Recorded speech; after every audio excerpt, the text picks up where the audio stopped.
Great. So basically, during this module, we're going to do two parts. The first one is going to be very short. It's going to touch upon the tools. So it's very specific, very micro. We're not going to do like spreadsheets, but just plotting things in individual cells. So for that, it's going to be two parts. The first one is going to be the format of the cell. So it's going to be pretty straightforward. And then we're going to move to the data of the cell. So this is more not how it looks, but what's in there. And then with that, we're going to see, just in general, we're going to see really basic tools, or let's say useful tools for UAP, so nothing too complex. And you should normally be able to all get a few things out of it. Then once we have our tools, we're going to go to spreadsheets. And with the spreadsheets, we're going to be able to hopefully tackle three kinds of spreadsheet. The first one is going to be a team task overview. So this one is going to be mostly in terms of visualizing the progress of individuals within a team. And for that, this kind of spreadsheet I mostly used in terms of managing, for example, a church team or something where everyone has the same task, etc. Then we're going to move to a very simple version of budget, so not too long, but like you have the essential tools to basically build a budget spreadsheet from scratch. So we're going to have like some mathematical formulas in there, nothing more than just multiplications and additions. Yeah, so very basic. And then with that, we're gonna find a way to make it visible. So using a bit of graphs and also a bit one or two tools that you can use in terms of analysis for your budget. Yeah.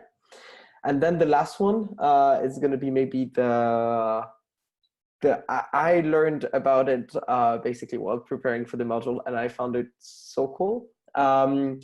This one is going to need a bit more complicated formulas. So it's probably going to take a laptop screen in terms of the length of the formula, but we're going to build it like very slowly, and that should be completely okay. And the most, but like that's very interesting. It's in terms of project overview.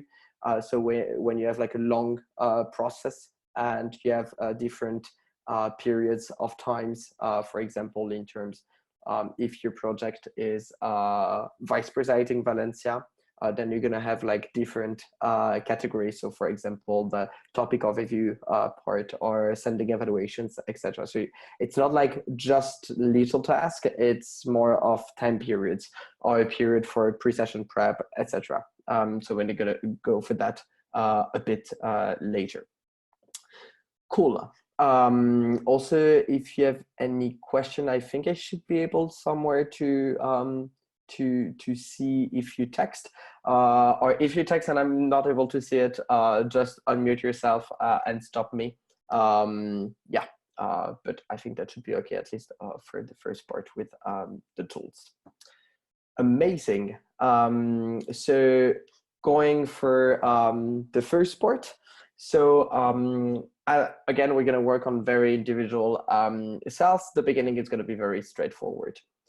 So in terms of format, the format, yeah. So we're going to format cells and learn how to do it. The first thing you can obviously do is to change individual cells. And for that, you have like very different stuff that will help to make visible a cell. So for example, you can change the font of a spreadsheet. You can, for example, also like change some borders. So the borders are going to be what plot the board. They're very useful if you want to split different categories in a spreadsheet, or if you want to highlight a specific cell. For the borders, you can play with different types of borders, but also you can play with different kinds of colors. So for example, you can go for very light blue. It doesn't work because I didn't click OK. You can go, for example, like with a double line, and here you're gonna click to put it under the cell. So basically, yeah, nothing really, really surprising, I guess. Yeah, and then so we have the font, we have the borders. What also can be done, it's the color of inside the cell. So you can go for different colors. Just in terms of colors, I will remind, just be very careful and cautious about mixing too many very flashy colors in a spreadsheet, because your goal in changing the color is really either to structure visually or either to highlight some specific cells. And if you try to put too much colors or too bright colors, it's just going to look messy, and it's actually not going to help visually, and it's going to have the opposite effect. One recommendation in terms of colors, it's pick maximum 2 colors per spreadsheet, and do some shades of them. Yeah, so that's it about colors. One that you might know a bit less is the inclination of a text. So you can find it here. So you have your menu with everything you need to format. And here you're gonna have a text rotation. And with that, you can rotate text as you wish. It's useful, for example, if you want to scratch here, if I want to make visible the fact that the cell parts, here we are. Here, by rotating the text, I can, without taking too much space and make it vertical, I can, for example, show that this part concerns just the cells. Yeah, so that was just to show why you can use it. So it also, if you have like a very tiny column and you want to have like a big, in one of the box, a big header, then you can like just rotate it a bit to make it fit. Then the two next ones are something that I find very important in terms of visual. It's the first one, it's when it works to horizontally center your text per column. And the second, I think, is the most important one in terms of if you have very large cells, to center it in the center, but vertically. And you can obviously do both. So you have your text right in the middle of a cell, and not in one of the two, the 4 corners. That's about it about formatting cells individually. Again, nothing, just try to stick with like less is better sometimes. So just try to stick with 1 or 2 fonts, 1 or 2 colors, 1 or 2 kind of borders, etc. Yeah. The second part of format is actually very short, but it's kind of important when you want to deal with numbers. So it's to format different numbers. So for example, the first one, maybe you're going to see the most, I guess, in UAP, especially in terms of accounting sheet budgeting, is to show that a certain number corresponds to a currency. And for that, you're going to go in your format, and here you're going to have your number. And with the number, you have like different options on how you want to format a certain number.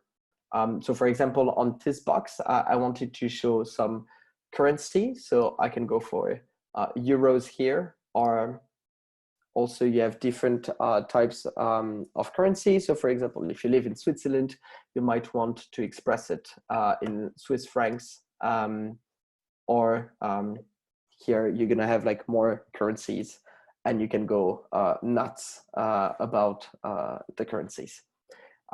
So this is for the currency. Then you have a percentage. The percentage, you can actually write it manually, or if you want a certain number to be automatically showed as a percentage, it's again in format, again in number, and here you're gonna have your percent, and that's it. Then the third one might be the most interesting in terms of having overcomplicated numbers if you divided something, for example. So here I've plot a wonderful 12.4345634, etc. If I just want to format it in a number and just number, here, as you can see, there is just two numbers after the dot.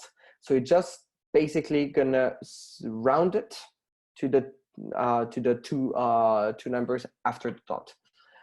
However, what's really important is that it's gonna stop with 43 and it's gonna show until 43. But if you look here, so here's like the content of your cell. The content of your cell stays the very long number. It's just gonna show it differently. Yeah, so that's for a number to just like show number more, like to be sure that no number is taking a full line on your spreadsheet without losing the precision of the number. Then the last one that we're going to use in terms of deadlines and project, for example, is going to be a date. So for a date, what you just want to do is, for example, to write just the date, and it's going to plot it automatically, and it's going to consider it as a date. So for example, if you double tap, here you're going to have a calendar.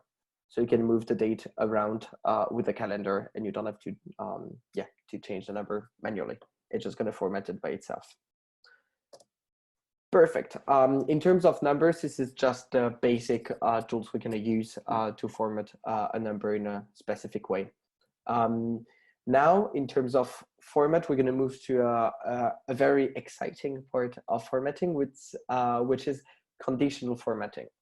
So the conditional formatting, it's in opposition of what we've just did. Here we plotted every time manually each and every single cell. So for example, if we wanted to have horizontally centered in light blue, we did it manually. With the conditional formatting, it's that we're gonna start building conditions, and depending, and you're gonna see, we're gonna build conditions, and if the condition is respected or not, then certain rules of format are gonna automatically apply. So for that, I put it just here. I'm actually gonna wait a second. Here, you're gonna go to format again. And at the end, you're gonna have conditional formatting. And here, you're gonna have a lot of different rules you can use, and you're gonna be able also to use color scale. But for that, we're just gonna stick to a few of them, very useful. And the first one is going to be to format. Wait, now I've done a conditional formatting. Apply here. So for example, if I'm actually, that's interesting. If I'm on the cell B12, so here I'm going to be able to see all the conditional format rules that I have. And for example, this one is the cell is not empty.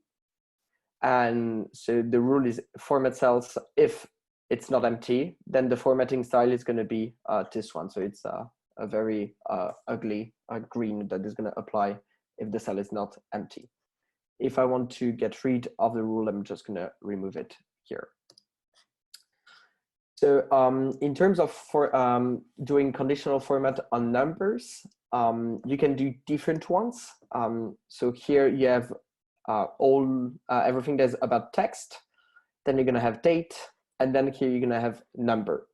So for example, if I want to apply the rule to have, for example, if the cell, if it's greater than, and then I can just put 3, then I want the cell to be red.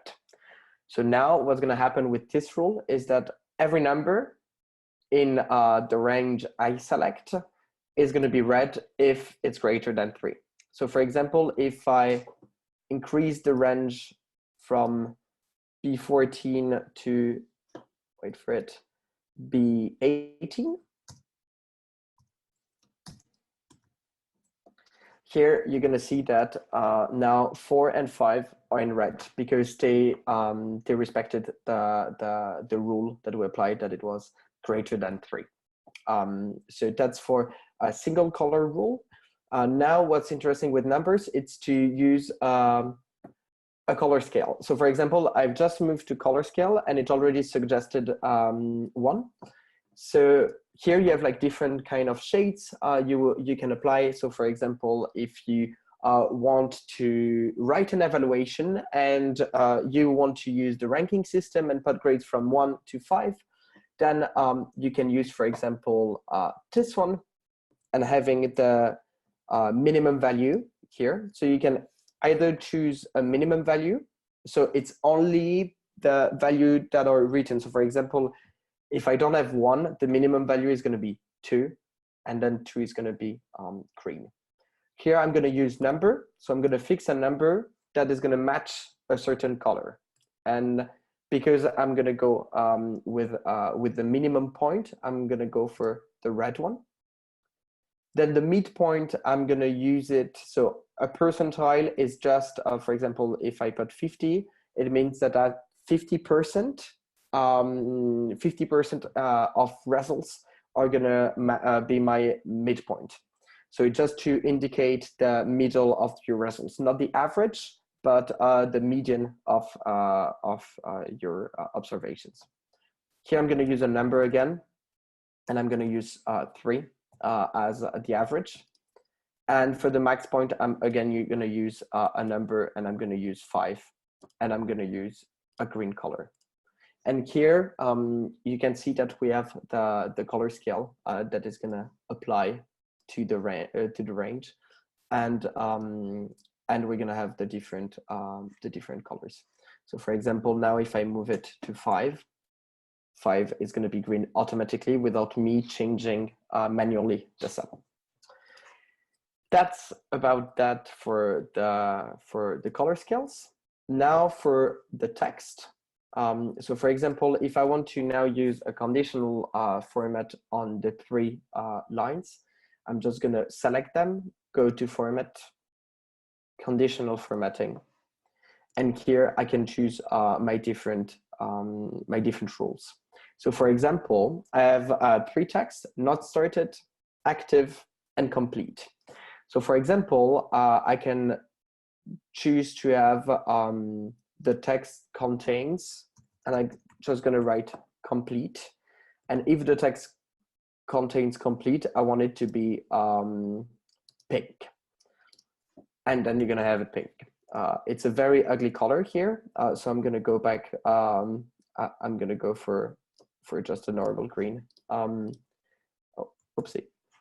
Now, if I want to keep building on different rules, I can keep going with the text contains again, active, and this one I wanted gray, for example.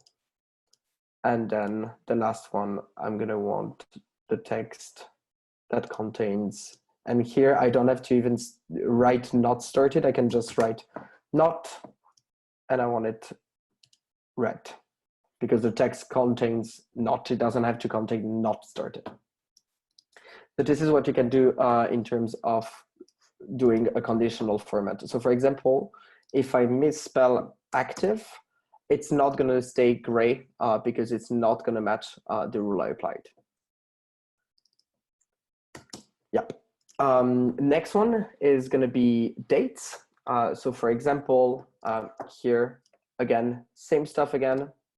And here I can have different times. So date is, or date is before, or date is after. So for example, if I want to highlight all the dates before today, I just need to go for that. And if I want to highlight all the dates after tomorrow. Here it doesn't make sense because I chose the same color, but here you're gonna have the dates after tomorrow. If you select today and tomorrow, so if I go back to this spreadsheet tomorrow, it's gonna adapt the rule with today and tomorrow being new days. And therefore the format is gonna change at midnight. It's gonna change if the date changes. So that's all for the dates. We're gonna use it a bit later for project overview. The last one, it's actually a very interesting tool. It's a checkbox. So first, how to insert a checkbox? You just have to go to Insert, and the last one is going to be a checkbox. So here you can just click it or N. Now, if you want to format the cell, so for example, I want it green once it's checked. What I'm going to do is that I'm going to apply a rule. So it's still a single color, and what I'm going to do, it's if you look. I'm just gonna wait. I'm just gonna, yeah, here. If you look at here, you're gonna have the text that matches actually the box. So an empty box here reads as false. So if I want to format it, I just have to do that. For example, the text contains false, and I want it pink. And here it's going to work as well because the box is going to get recognized as the text false here. Now, if I click it, it's going to become true. And so the rule doesn't work anymore. Yeah, and that's it for the checkboxes. I'm just going to do apply here. Yeah, so here you have your two rules depending if it's checked or not. So that's it for the format of cells. You can play with it as much as you want. Just make sure again that it's visually not too terrible in terms of mix and match. Now I'm going to do I'm going to move to the next part, which is data. And for the data, wait. So the question is, when doing the checkboxes, it's important that you false and true doesn't work if any other language. Yeah, here, like if we're gonna see, but you can actually change the matching text of the box. You just have to check here if it's the value it is. Yeah, good. So for the data, now I'm gonna use 5 of them. I'm gonna teach you like 5 functions of data, and actually I'm gonna start with referencing. Yeah, so before we move to the functions, just a small note on referencing cells. So for example, here I've just put an example. Every time you press equal, here it's going to open in a weird way because it's going to start doing formulas. And with the formulas, one thing you can do is to reference, to have like cross-referencing of cells. So for example, if I want this cell to be equal to the cell A2, I just have to put the equal, and then I can select the A2, and I'm going to have the content of the cell, so not the format, just the content of the cell I selected.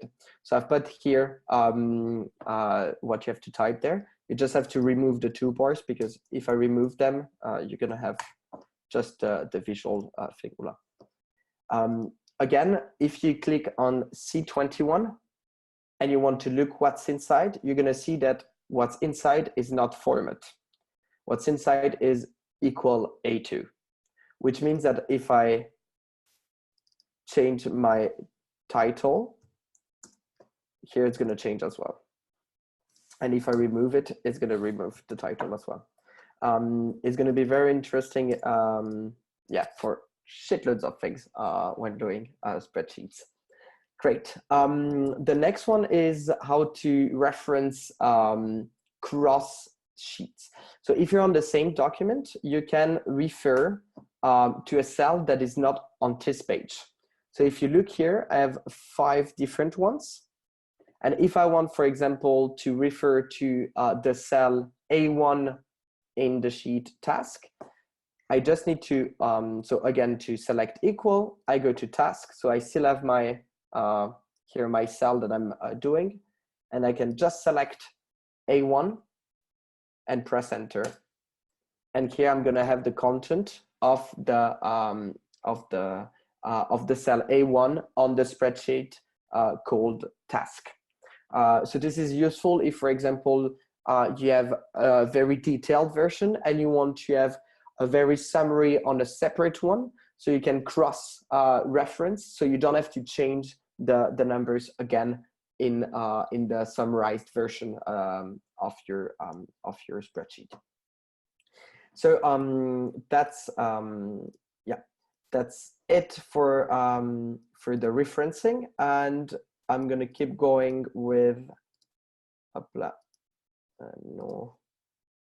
Okay, I can't even move boxes anymore. Oh, it's because I have to select here.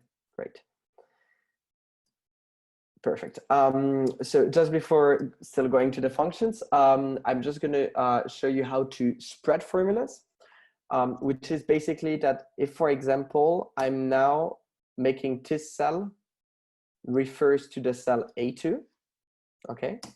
So it's going to read as format. If I now, in the bottom right corner, spread it on the right, okay, it's going to spread the formula, and but because we moved one column to the right, it's going to move the reference one column to the right. So for example, if I write 1 and 2 here, I'm going to have the 1 and 2 here, because B24 refer to A2, and I spread it on the right. So the next column refer to B2, the next column refer to C2, okay? Same if I go under it. So if I spread the equal A2, but I go with the lines, it's gonna refer still to the column A, because we didn't spread it horizontally, we spread it vertically, but it's gonna go one line below because we spread it one line below. So here we have A3 and A4 that are referenced. Now, if you don't want to, for example, if you want to spread format everywhere and you want A2 to be referenced all the way when you spread it, what you can do, it's with the $sign here. If you put it before the 2, it's going to fix the 2. So for example, now, if I spread this one, it doesn't work. If I'm, wait. Yeah, because, oh yeah, that actually worked. Yeah, perfect. Here, if I spread it, it's gonna be B2. So the 2 didn't move, but the B kept moving. But that's not what I wanted. So what I'm gonna do, I'm also gonna add a $sign before the A. So I also fix the A. So now A and 2 are fixed. So if I spread it, it's gonna keep A and 2 all the way, because the $, is gonna fix the 2 and the A. But for example, if I don't put the $, before the A and I spread it here, it's just going to change, it's not going to change the column, because I didn't need to fix the column A because I didn't spread it horizontally. So this is just a way when you want to plot the formula, but you don't want to have references to change. You can fix them manually. We're going to see that during some spreadsheet. Yeah, perfect. Now the functions. So 5 functions I want to quickly talk about. 3 are the most important ones. So the first one is sum. And with sum, you're just going to click on a bunch of value. Oh, not like this. So for example, if I want to have the sum of B14 with B15 with B16, etc., I can keep going. And then I'm going to have the sum of the three numbers here. So if I change the 5 back to 1, the sum is going to change. One faster way to do it, it's to just select. So you just you just click the capital on the keyboard, and then you can select all of the values here. And then you're gonna have the sum together. The same way here, we're gonna type average, and you can select the same values, and it's gonna give you an average. So for example, if it was two numbers were representing cost, it was more interesting to see the sum of the cost and the average of the cost. If it's grades, it's more interesting maybe to see the average grade than to see the sum of the grades. Great.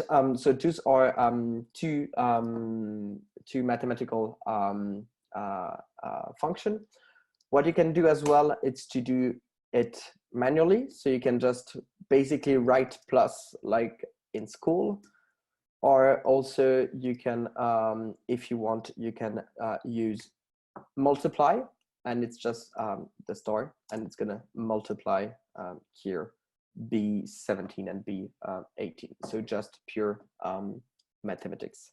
And here, if we want to check the sum, is still the sum. Great.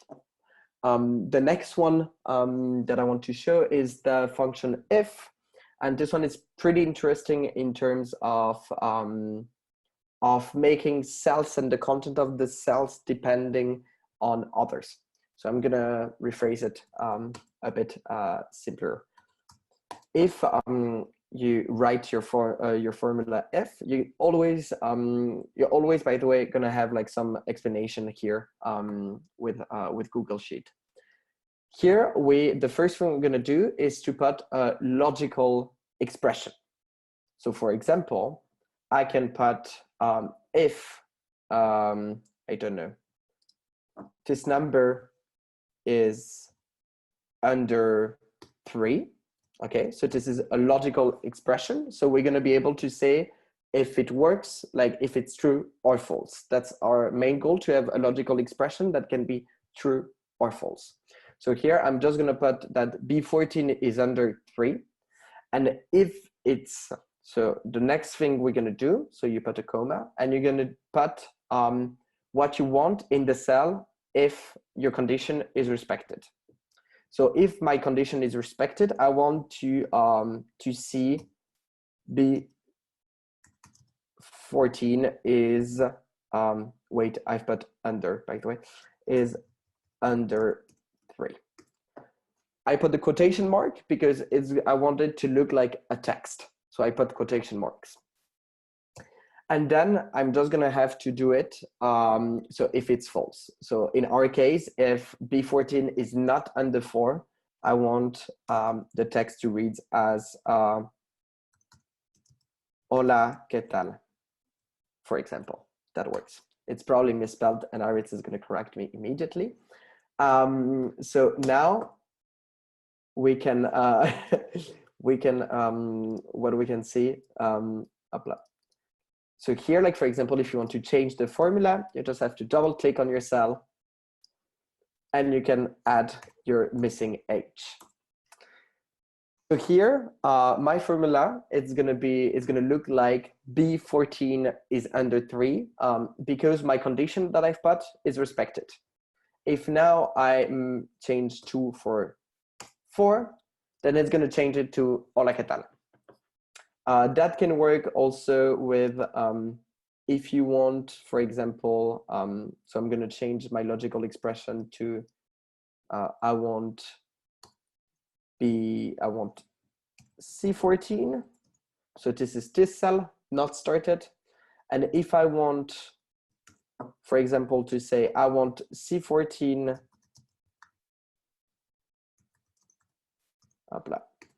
here, so my logical expression is if C14 reads as, and the text inside is not started, then it's going to be the same. So if it's true, it's going to be written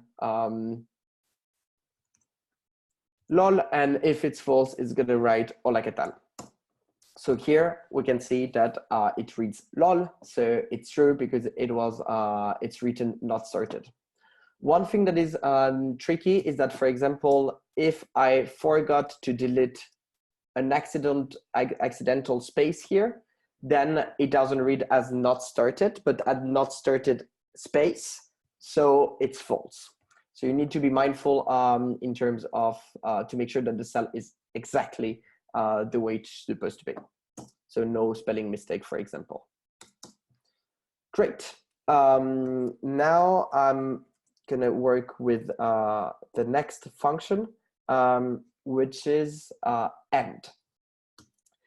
And the end function is it's basically gonna show as true or false, but I'm gonna be able to put many conditions. So for example, if I want, my first condition is gonna be, okay, let's keep them the same number. My first condition is B14 is equal to 4. And my second is C14 is equal to not started. So here it's going to read as true because both conditions are respected. If, for example, just one of them is not, then it's going to go for false. This one is not very interesting by itself, but it's going to be useful a bit later. Great. The last one, it's really something you're never going to see except the last spreadsheet that is a bit advanced. It's just that if you want to plot a date in time, and you want to do, for example, additions of dates, or if you want to, for example, count the number of days between the dates, you with the int function, you're going to basically convert this cell, so it's a date, into a number. So for example, if I have the 5th of January and the 7th of January, here I just have to spread my formula. And here we're going to see two numbers, but what's interesting, it's the difference between the two. So if you want to do the difference between the two, you can just do D37 minus D36. And here you have your number of days in between 2 days. It's going to be important in terms of timelines a bit later, but it's not very important. It's not like the main tool. I'm so late, by the way. Great. Now data validation. What's also interesting in terms of data is to put some rules with it, so to not have a random stuff in there. So here you're just going to go to data validation, and here you're going to be able to choose to pick a list of stuff. So for example, there is the checkbox that we've seen before. And here, an interesting thing. So if you remember, the checkbox was reading as true or false. But here, by clicking that, you can change how it reads. So for example, if you want the checked box to read as checked and the other as unchecked, now you're just going to have a box, but here it's not true and false anymore.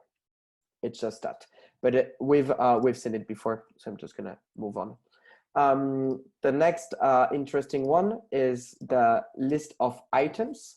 So for example, if you want to, in terms of task, if you want to do done, active, or upcoming, so I'm just going to put 3 items, and here I'm going to have a list of items I can pick from, basically. And lastly, in terms of data validation that is interesting, it's the text one.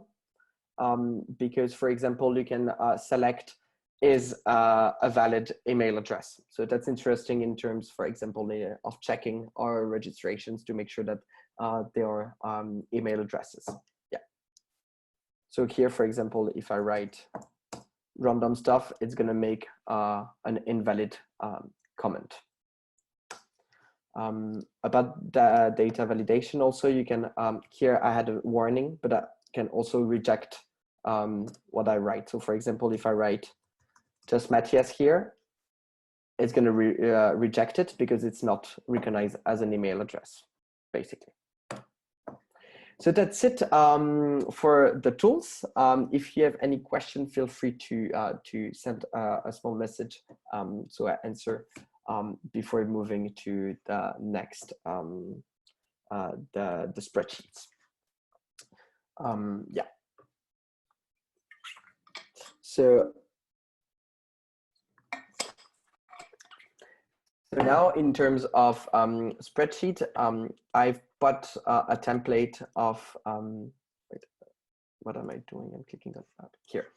I've put a template of a random spreadsheet. So in terms, for example, of if you have your delegates, your chairperson, so your organizers, and you want to gather information, or a very simple team management. So I've put columns, titles, and here I've put names of people, and then I just have to fill information, basically.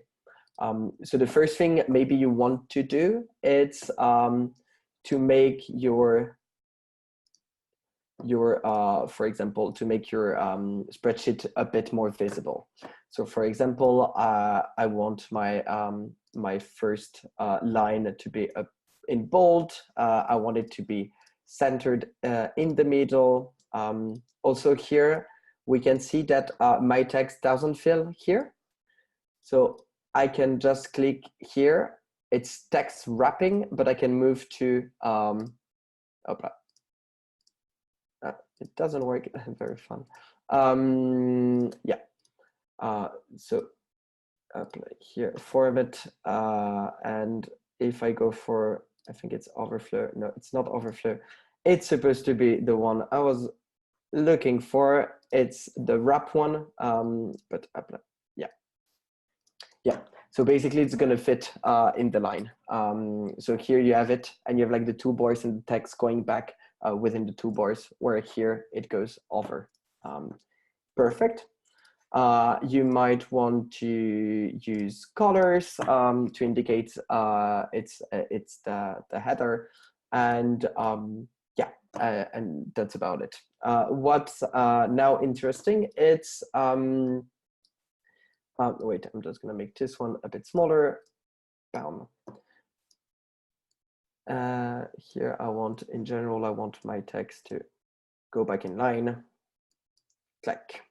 Yeah, perfect. Now I'm going to want to complete the missing columns. So the first one I've put is gender. So here, for example, what might be interesting is to use a list of items in terms of data. So you go to data validation, and you can just put male, female, and non-binary, for example. And here you're gonna have your list of your three options, and you can just by the bottom corner apply it to all the lines immediately, and select depending. Oh, by accident it worked. Amazing. It matched the names, and yeah, and then okay, here then, for example, for added on the members platform, this is very a true or not case. So this is exactly something I want to do a checkbox with. And again, you can just spread it around. For example, now I move to a task that is super easy to do. Send your introductions. So I'm also going to go for a box, for example. Perfect. Here I might want to this time it's a big of a longer task. So for example, it's going to be the first check of a TO, and I want to have like different stages, not just yes and no. And so here I can do data validation and list of items and go for like, for example, I can do even just 0%. So I know what they're up to, and here you can select it. Or if I don't want to have the thing, I can just format number percentage. So I know they are all they were first you have to put the number. So either you just put an approximate percentage, and yeah. So for example, here something that you can use is some conditional formatting and a small color scale to see how bad, for example, things or how close to be done they are. So here I'm doing a full grain scale, and I want the minimum value to be just 0, and I want the max one to be 1. Or if I don't want 1, I'm just going to write 100%. And here you're going to have different basically shades depending on how the person is close with it. Yep, I'm just going to spread it here. Perfect. Then task Z, you can keep going with a checkbox. Yeah. You can do a want and evaluation. You can do a list of things again of yes, no, or we don't know. Same for evaluation done, etc. Now what's interesting, it's in terms of viewing your spreadsheet.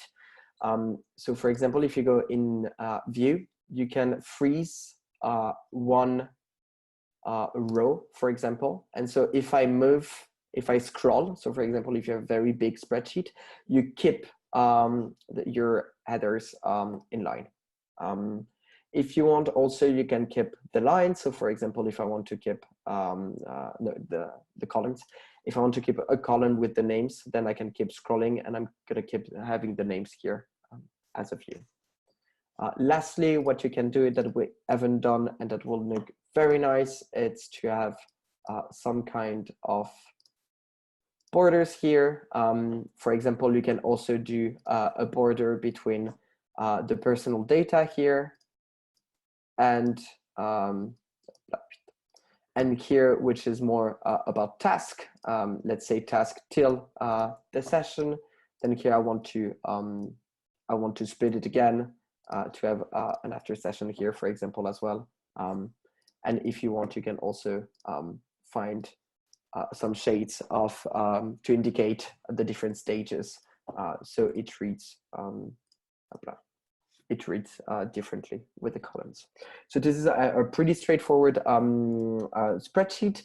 One last thing that is interesting, it's now we have just 16 names, so it's okay. But for example, when you have data, like for example here, but with 100 persons and you struggle to find the persons, you can also sort and rearrange the data. So for that, you're gonna go for, tools. And so for example, if I do here a tool and I want to range my column from A to Z, so I just need to click here, and the column is going to adapt. Unfortunately, I changed the last names and the first names did not move with them. So it's a bit problematic. So what I'm going to do is I'm just going to select my entire, what happened? Is it mapping? Yeah, I'm just going to select my entire sheet, and I'm going to go for data, and I can do sort range. Data has header row. Yes, it has, because I have first names, last name, and I don't want them to be considered as a random line. And here I can choose how I want to select the sheet. So for example, if I want it to be selected by the last name, the first names of participants, here I can choose the column, and the entire line is going to move with that column. And here I'm going to have the sheet sorted alphabetically with first names. One other funny rules that you can do here, it's format, conditional formatting for the age, and we can go for if the age is less than 18, which might be interesting to know in terms of organization, then show it in red. So here you have all the underage people. If, for example, you need to visually know immediately who's underage and who's not. So that's about it in terms of task and a simple way to structure a team and task. Great. Now moving on. So I'm going to move to the budget. So I've made a very disgusting one here. So it's absolutely not layouted whatsoever yet. So far, what I have is, wait, I'm just gonna apply. Yeah, what I have is I've just put categories of budgets. So food, venues, and transport. And then I came up with subcategories, coffee breaks, lunch, dinner, for example, for food, or accommodation, etc. The first thing I'm going to do is to change a bit, to reformat my my spreadsheet a bit, because I find it very gross. So for example, here it's the title line of a category. So I want it to be a bit bigger. I want it to be bold. And yeah, and that's about it. Here it's like a subtitle. I want it to be bold. And interesting fact, if you want to apply a format many times, here I selected what I've just formatted. I go to the paint, I click on the paint, and I just click here, and it's going to apply it again. And here I have to click again, and I'm just copying the format all over again. So here, same, I can do it here. And here you have your format that is consistent in the entire spreadsheet. Lovely, amazing. Now, okay, I'm just gonna change up here. Yes. Now what I'm gonna do is here, if you go to you select, for example, the table that you've started to do, and you go to format and you go for alternating colors, it's gonna already propose you very interesting stuff. So for example, if I select here, I'm already gonna have a format that is all prepared, and that is gonna automatically change if I delete a row, for example. So here again, I selected that I want it on T-square. Do we have a header or not? Yes, we have. And we have a footer here because I've put a subtotal. And here you can change the colors if, for example, you don't like the yellow, or if you want to personalize it completely with the session, with the colors of your session, for example. What's interesting is that, for example, if I delete the lunch row, then it's not, so if you just notice, a dinner and coffee break where it's light yellow, and instead of having two light yellows, it's gonna automatically put dinner in white, so it keeps alternating the colors. So now I'm gonna do the same stuff that oh wait, no, I'm not gonna do it that way. Here, I'm gonna do it again. We have a footer, boom, and here we have also, oh, no, oopsie, clicked on the wrong stuff. Format, alternating colors, and footer, perfect. And I just want to take this color again for the final total. Perfect. Now that it looks a bit better, I'm gonna start plotting numbers. So for example, in terms of food, I've put three subcategories that I'm gonna put it a bit smaller because they're a bit less interesting than the total. And so I have the unit price. So how much does it cost for one coffee break for a person, for a lunch for a person, for a dinner for a person? Then the number of people I have, and then the frequency. So for example, if my coffee break is 2, you can see that I've already selected the format to be euros. But if it was not, then you can just go format number and select your currency. Then a lunch 6 and a dinner 8. And then I can just plot number of people. I have 80 lunches. I have 10 teachers that come, so I'm gonna put 90. And then dinner, I have 80 again. And then the frequency, I'm gonna have 12 coffee breaks, 5 lunches, and 3 dinners, because I was smart enough to plan a Euro Village, so I don't have to pay for all the dinners and a delegation dinner. We all know the trick. And here now for the total, wait, I'm gonna take the unit price, multiply with the store with the number of people, and multiply by the frequency. So here I'm gonna have my total amount automatically. And here again, I just have to spread the formula as it's gonna move. If you look like here, there are like just 6s, but because I spread it a line below, it moved to 7. And here it moved to 8. And for example, if I've just changed the number of people because the teachers, obviously half of the teachers canceled, we move to 85. So it's gonna adapt the total immediately.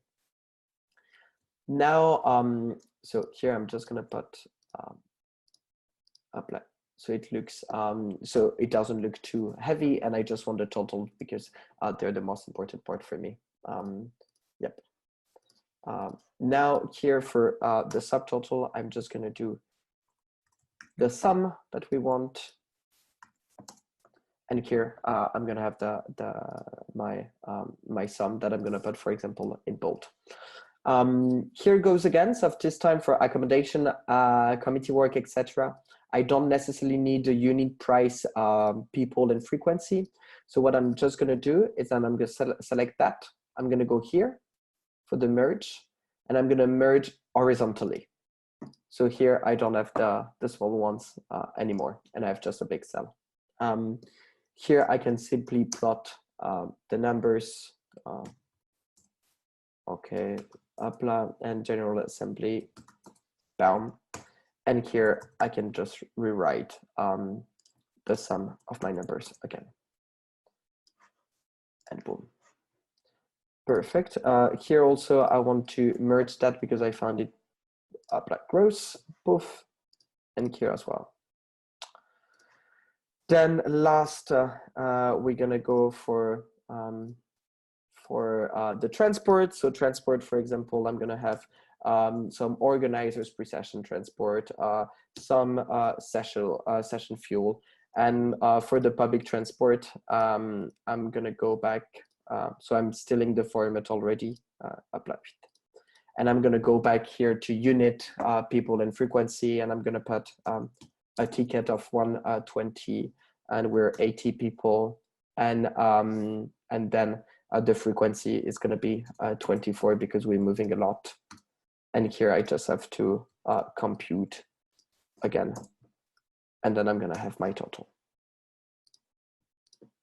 Oopla.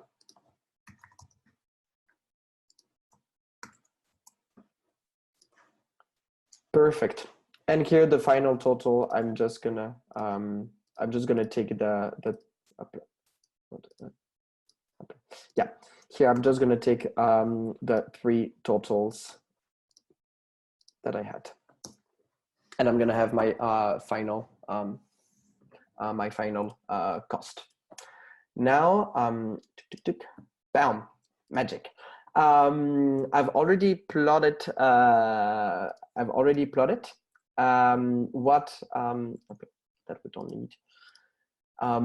So here I've put a summary. So because I want to now to do a chart. So to do a chart, you ideally need just a table that is as simple as possible. So for example, to compute a chart with what we have here, it's almost impossible. So here I've changed it and I've put a column with category and cost. And then I've taken again, here you don't even have to write food if you want, you just reference to B4. And here I could also reference to B11 and then it works as well. And here I have, so I didn't write it manually. Here I put equal and I reselect the total. Great. With that, if you select and you go for insert and you select a chart, Google Sheet is usually, oh, come on. Yeah. Google Sheet is smart enough to already kind of pick the best one. So here we have a pie chart that looks pretty good. So here you have the editor, so it's a type, but I can also like swap it if I want to see it more in terms of bars per category, or if I want to see a line doesn't make sense at all because I have different ones here. Here I have like columns, and here I have the pie chart that interests me the most here. Yeah, and then if you want to customize here, you can customize, for example, the slices. Let's imagine I want the food in this color, I want the venue in this color, and I want the transport in this one, for example. So I keep my yellows all over the place and I don't bring some red and blue. And here you have your chart. So for example, now, if I have a free accommodation, you're gonna see that everything adapts automatically. You just, oh, no, fuck. Yeah, you don't need to change the totals, the final total, the graph whatsoever. Everything changes because you reference everything. Lastly, what I wanted to do, it's a small a new kind of conditional formatting. And this conditional formatting, it's going to be, for example, yeah, I'm going to show you. So I've just added the income my session is going to have. So for example, 14,000. And here I've plotted a current alert level. With the conditional formatting, I'm going to choose a custom formula. And here I'm going to write a formula that I want. And my formula is going to be if, so it's always a if my income, so income is I11 minus my total cost, it's F24.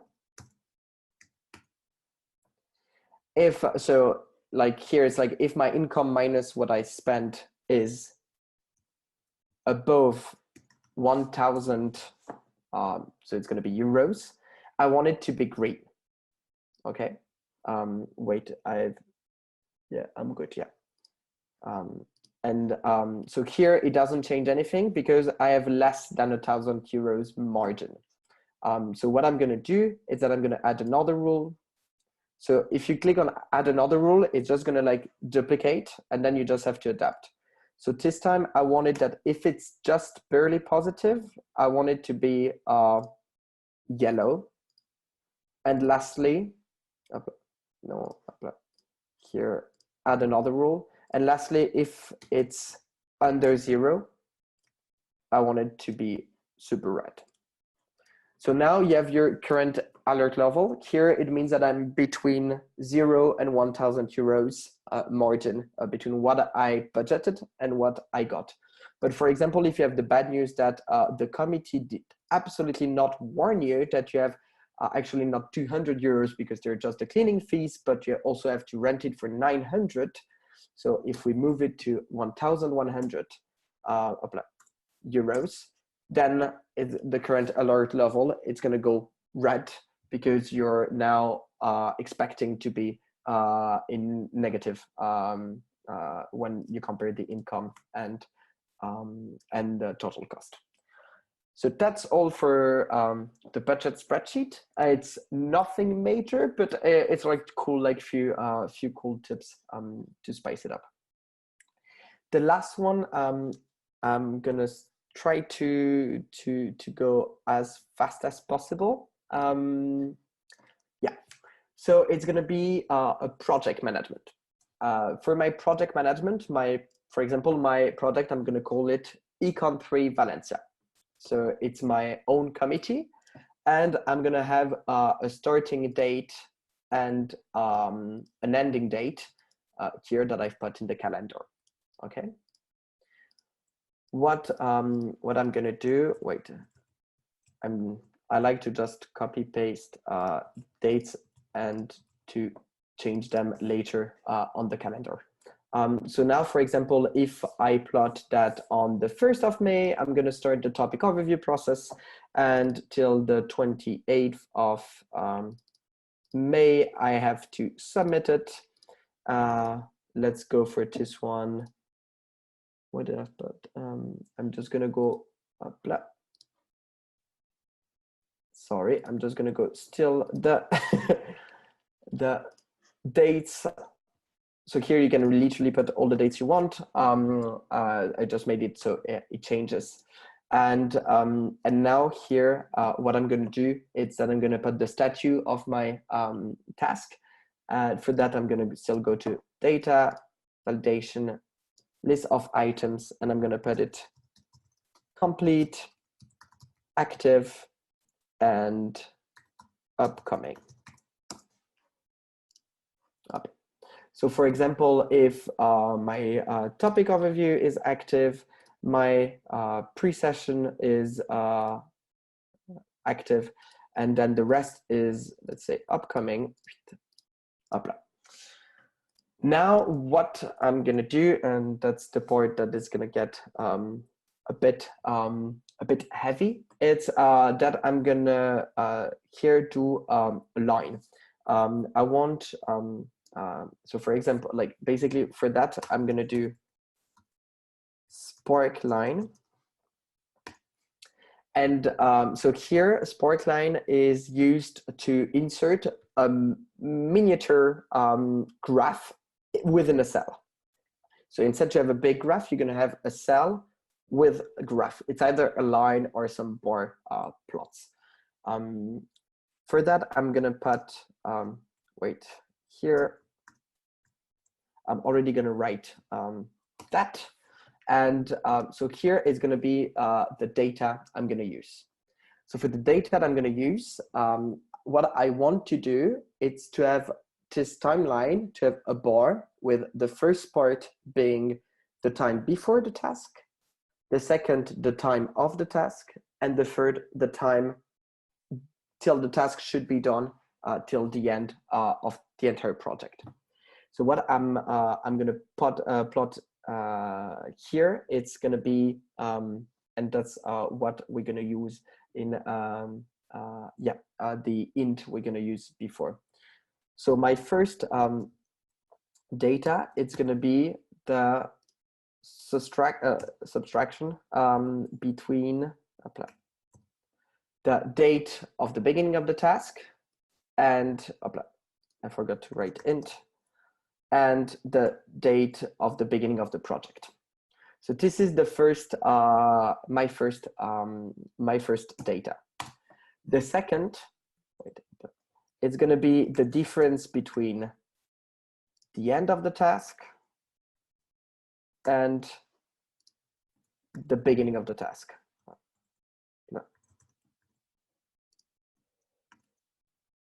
And lastly, it's going to be the difference between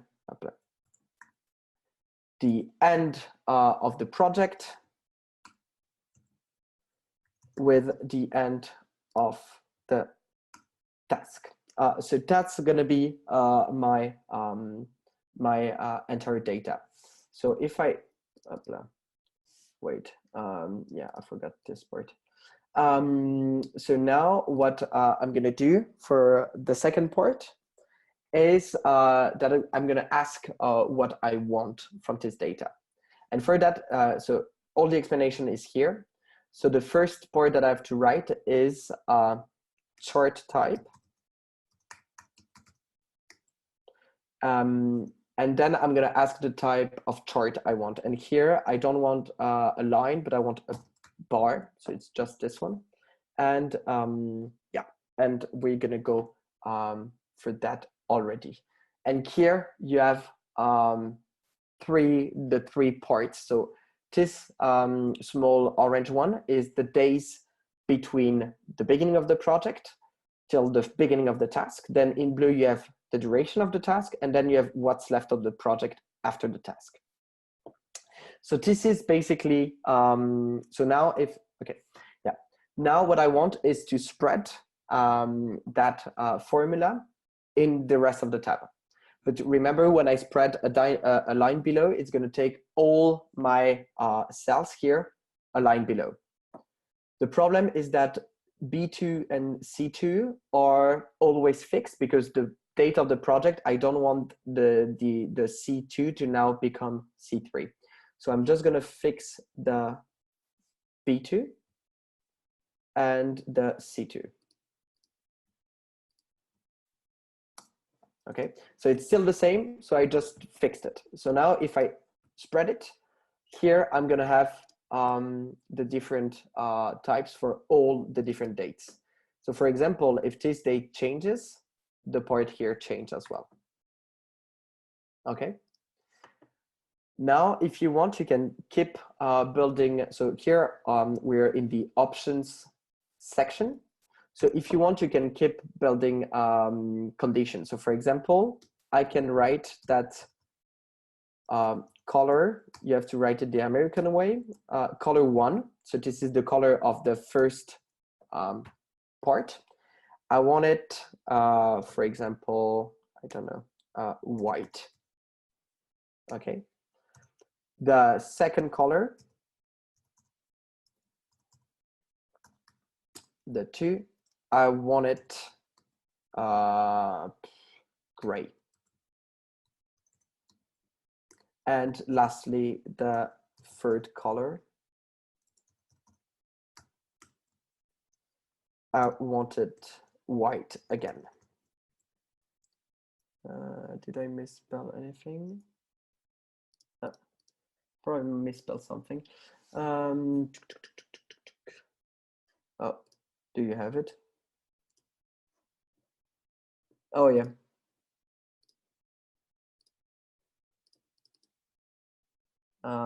Yes, here I forgot to split the two. I kept going with the comma. And here you have your new condition, and we added some new options for that. So now if I spread it again, you're gonna have that. So you don't need to see what's before and what's after the task.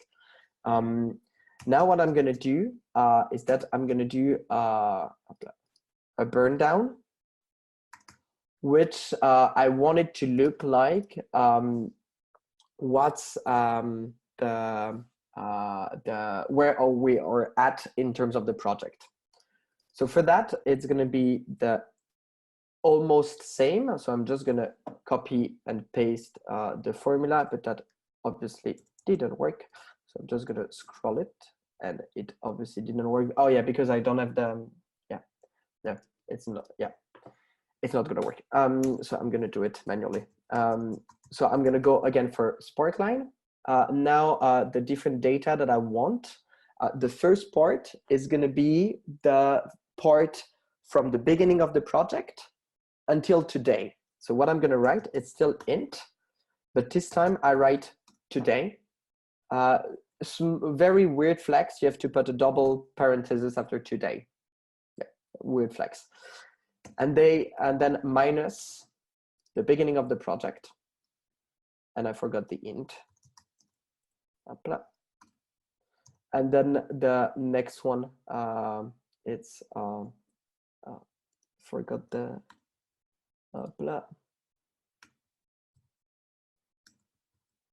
I'm just putting the structure, yeah.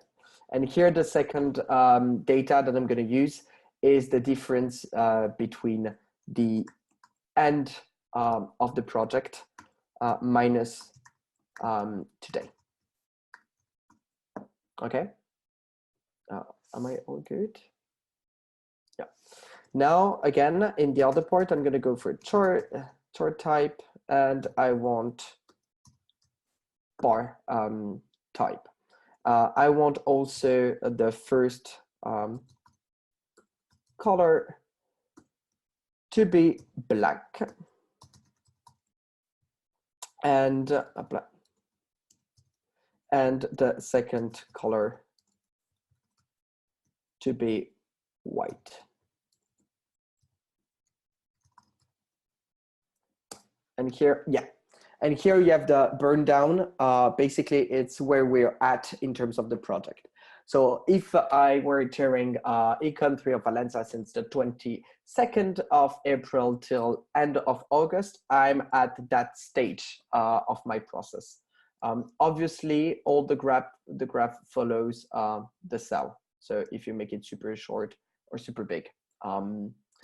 Last thing that that we're gonna do, it's I'm actually gonna take it from here.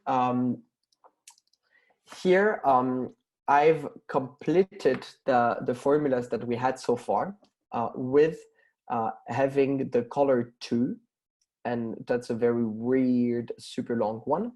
The color 2, so the duration of the task, I've put a lot of conditions. So the color of the task varies depending on the statute. So for example, if the task is still active, but the end date of the task has passed, I want it to be a certain color. For that, I'm not going to ask you to rewrite it completely because it's going to be annoying as hell for you. No. What I'm going to do is that I'm simply going to send you on where the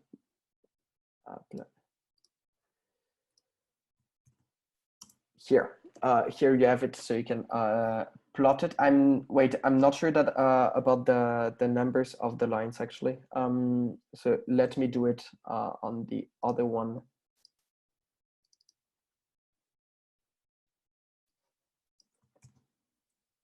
And here I'm gonna have, yeah, I just need to change all the numbers because I had an additional line. So it's 3, so it's 3, it's 2, it's 3, blah, E4 becomes E3, C4 becomes C3, B4 becomes B3, C4 becomes B3, E4 becomes B3, and I think I'm all good. Yes. And I'm just going to spread it around again. And here I have my all the conditions that I've put. I'm going to resend you the if you don't want to adapt it, just in case.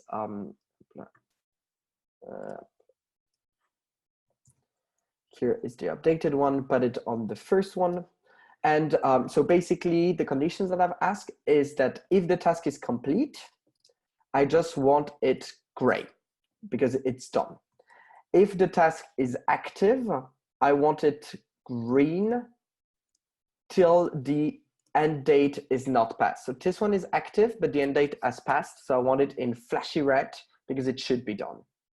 Then the last one, the last that I wanted to plot is that if the task is upcoming, but it did not start yet, then it's okay, it's all green. But if it's still upcoming, but it should have been started, then it's in dark red. Yeah, so yeah, that's it. Yeah, good. So this is for the project management one. I'm realizing how much I overlapped on my 40-minute module. In general, that's it.